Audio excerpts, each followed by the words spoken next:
Quelles sont les informations dont vous disposez ce matin sur les 2 policiers qui ont été par ailleurs blessés? Écoutez, les 2 policiers qui ont été blessés sont hors de danger. Il y en avait un qui a été plus sérieusement atteint que l'autre. Il a été pris en charge par les équipes médicales très rapidement en structure hospitalière après avoir été pris en charge par les secours.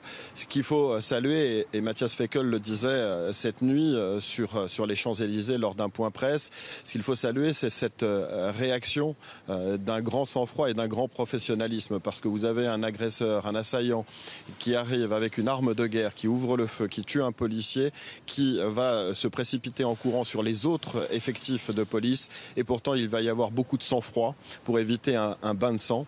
Et donc les policiers dans cette épreuve ont fait preuve d'un grand sang-froid, et ils continueront bien évidemment à rester mobilisés malgré le drame qui le touche, malgré le drame qui avait touché la communauté policière et du ministère de l'Intérieur il y a moins d'1 an à Magnanville. Les policiers, les gendarmes, les forces de sécurité sont à pied d'œuvre dès ce matin. Elles n'ont jamais d'ailleurs cessé de l'être, et elles resteront mobilisées notamment dans le cadre de la sécurisation de l'élection présidentielle.